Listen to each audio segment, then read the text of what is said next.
Assalamualaikum warahmatullahi wabarakatuh. Nama saya Muhammad Fatih Musyafa. Hari ini di sini saya akan mempresentasikan tugas yang diberikan oleh kakak-kakak Aslab, yaitu tugas membuat video presentasi FPGA. Di sini saya akan mengambil bab 1 dan bab 2, yaitu tentang entity dan arsitektur.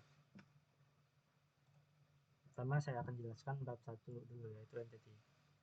Kita masuk ke pengertiannya dulu. Pengertian entity itu merujuk pada suatu desain yang umumnya telah menetapkan input dan output dari suatu program. Selain itu, entity ini juga memiliki kemampuan untuk mengatur jenis atau tipe port yang akan digunakan. Di dalam entity ini penting untuk menetapkan sebuah nama atau variabel yang menentukan port input atau output. Penetapan port melibatkan pengaturan nama, mode, dan tipe data. Kita masuk ke mode portnya. Nah, mode port dalam entity ini terdiri dari 4 jenis, yaitu ada in out, dan buffer. In merupakan driver di luar entity yang hanya dapat dibaca. Out itu merupakan driver di dalam entity dan tidak dapat dibaca. In out merupakan driver yang di dalam dan di luar entity dan dapat dibaca. Buffer driver di dalam entity dan dapat dibaca. Kalau sebagai contoh bisa dilihat bahwa in, buffer, in out, dan out. Contohnya saya menggunakan contohnya A sebagai in, B sebagai buffer, C sebagai in out, dan D sebagai out. Bisa dilihat bahwa A sebagai inputnya, in bitnya, in std logic, buffer, in out, dan out sebagai outputnya. Jika ditanya in out sebagai output, karena in out ini bisa digunakan sebagai inputan dari sebuah gerbang juga. Kita lanjut. Dari gambar tersebut, yaitu gambar yang di atas ini, terdapat sebuah desain yang dalamnya itu masing-masing terdapat 2 input dan 2 output. Nah, 2 inputannya itu berupa switch dan 2 outputannya itu berupa LED. Seperti yang sudah dijelaskan di awal, entity itu nama dari sebuah desain yang udah mendefinisikan input dan output. Nah, contohnya ya, saya mendefinisikan inputnya sebagai SW yaitu switch sebagai dan outputnya sebagai LED sebagai outputnya. Maka dari itu entity namanya itu juga saya ubah yaitu sebagai switch LED. Ini yaitu entity namanya sebagai name entity. Kerangka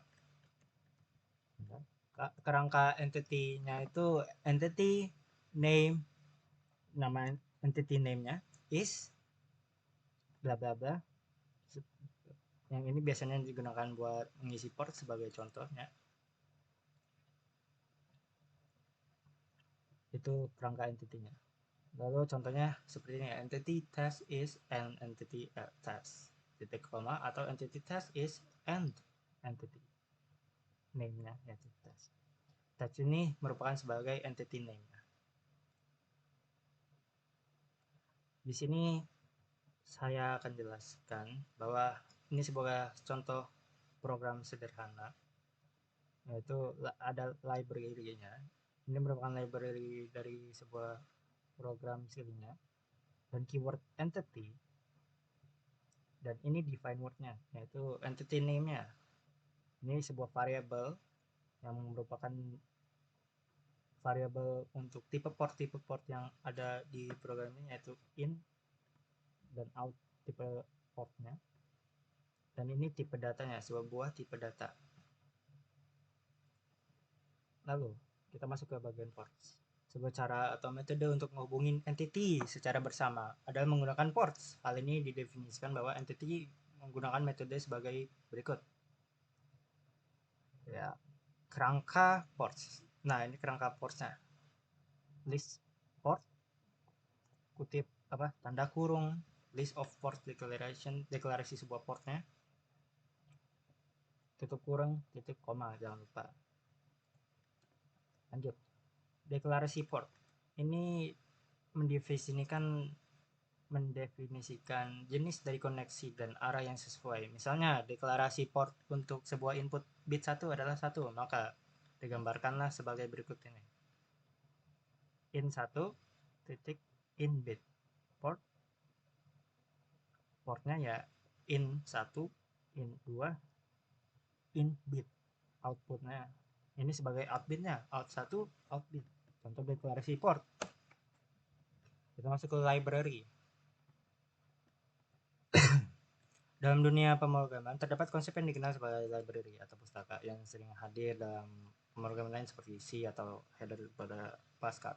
Fungsi utama dari library ini adalah mempermudah para pemrogram dalam menyelesaikan tugas-tugas mereka, karena di dalam library tersebut terdapat fungsi-fungsi dan tipe data yang telah ditentukan sebelumnya untuk penggunaan berulang.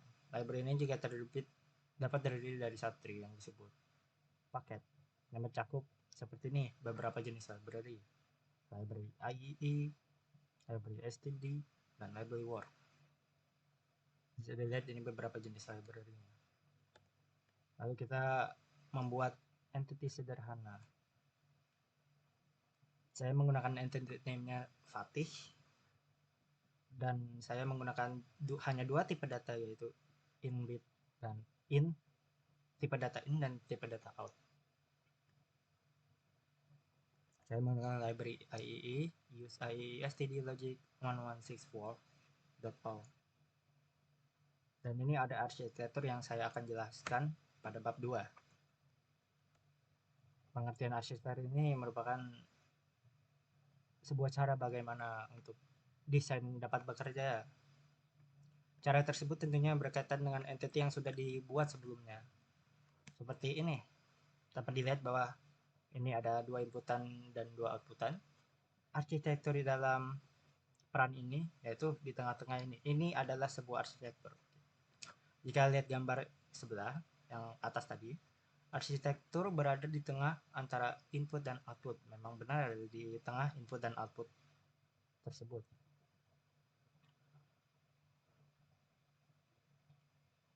Maka dari itu, arsitektur dapat dikatakan sebuah behavior atau function. Itu bagaimana sebuah desain bekerja dan dapat apa yang dilakukan desain tersebut, dan bagaimana hubungan antara input dan output bekerja dalam sebuah entity. Contoh sintaksnya, dan ini adalah contoh sintaks dan sebuah contoh arsitektur behavioral sederhana. Arsitektur sintaksnya itu arsitektur, nama arsitekturnya, of nama entity-nya, is ngedeklarasinya, lalu begin statement concurrent statement-nya, dan diakhiri jangan lupa dengan nama arsitektur name-nya, dan di sini ada titik koma, jangan lupa. Contohnya seperti yang pada di bawah, behavioral yaitu sebuah arsitektur name-nya, nama arsitekturnya, switch LED yaitu nama entity-nya, lalu statement concrete-nya itu LED 0 yaitu sebagai output, dan ini sebagai input. Switch 0 yang bisa dilihat pada gambar ini, switch 0 sebagai input dan LED 0 sebagai output. Begitu juga dengan yang bawahnya. Dan jangan lupa n behavioral, n arsitektur name-nya dan titik koma. Kita lanjut. Dalam arsitektur ini memiliki beberapa model arsitektur style. Model arsitektur style ini dapat merujuk pada pendekatan atau gaya desain yang digunakan dalam buat arsitektur model atau suatu perangkat keras. Model arsitektur yang dipelajari itu yaitu ada 3, yaitu data flow, struktural, behavioral. Data flow ini model arsitekturnya biasa digunakan untuk desain program yang lebih kecil. Struktural ini model arsitektur memerlukan definisi. Jadi struktural ini arsitektur style yang kita mendefinisikan setiap komponen yang kita pakai satu persatu dapat menjadi sebuah rangkaian yang utuh. Lalu ada model arsitektur style yang behavioral. Jenis arsitektur ini biasanya digunakan untuk program yang lebih rumit dan kompleks dengan desain yang lebih besar pulanya. Kita masuk ke data flow-nya dulu. Model arsitektur ini biasanya gunakan untuk program yang lebih kecil. Dapat kita lihat pada gambarnya. Model ini sangatlah mudah. Namun model ini biasanya digunakan pada rangkaian sederhana dan tidak ada kondisi-kondisi yang lebih rumit. Di sini arsitektur data flow ini sebuah nama arsitektur dan ini sebuah nama entity-nya. Kalau misalkan kalian lupa, ini arsitektur name-nya, ini entity name-nya. Itu juga dengan akhirinya ntar. S sebagai saya mendeklarasikan S dan C itu sebagai output, maka A dan B-nya juga saya deklarasikan dengan sebagai inputnya. Contoh yang arsitektur sederhana data flow ini sederhana mengapa dibilang karena kita hanya mengetik sebuah dua inputan A XOR B titik koma, itu dua inputan. XOR ini gerbang XOR, gerbang logika, dengan gerbang logika N juga yang di bawahnya menggunakan gerbang logika A, gerbang logika N, B titik koma, dan C sebagai outputnya. Lalu model arsitektur struktural ini memerlukan definisi dari setiap komponen. Kita bisa dilihat pada gambar kayak arsitektur struktural komponen XOR 1. Nah, itu tuh mendeklarasi.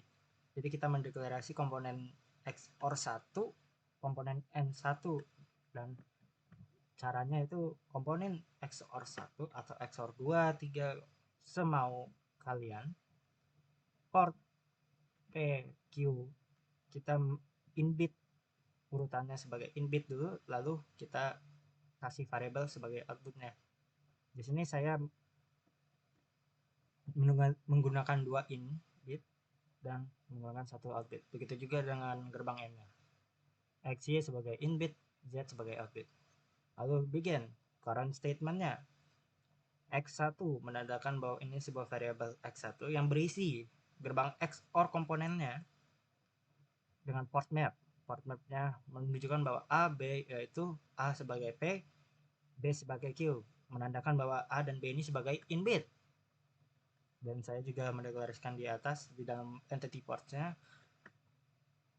A dan B itu sebagai inbit, dan kita bisa dilihat bahwa C dan S itu sebagai outbit. Nah, S sebagai R, di sini port map S itu sebagai R, outbit yaitu S.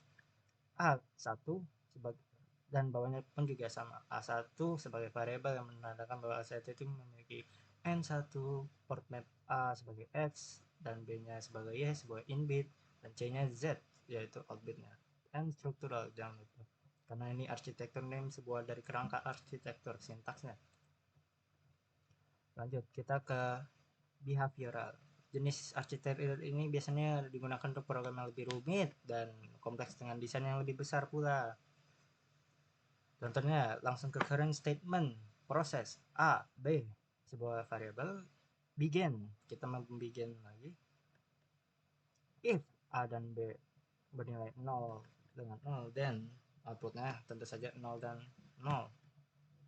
Else if inputan A dan B 0 dan 1, atau A dan B inputannya 1 dan 0, then output S 0 dan output C 1. Lalu output S1 dengan output C 0. Jangan lupa dengan NF karena kita menggunakan if, else, dan end proses. Kenapa end proses? Karena kita membikin mulai proses yang digunakan. Lalu end behavioral, kenapa? Karena emang ini kita memulai sebuah arsitektur style. Kita lanjut. Dalam desain program VDL memungkinkan untuk menggunakan lebih dari satu struktur desain yang disebut arsitektur tergantung pada kebutuhannya. Namun penting untuk dicatat bahwa setiap struktur desain tersebut harus terkait dengan sebuah entity. Kuncinya entity yang telah didefinisikan sebelumnya. Pendekatan ini dikenal sebagai one entity multiple architecture, yang mengindikasikan bahwa satu entitas dapat memiliki beberapa implementasi desain arsitektur yang berbeda, memberikan fleksibilitas dalam dalam pengembangan program PHDL. Thank you. Itu saja dari saya. Mohon maaf bila ada kata salah atau kata sebut dalam penjelasan saya atau tidak dapat dimengerti. Mohon maaf. Terima kasih. Wassalamualaikum warahmatullahi wabarakatuh.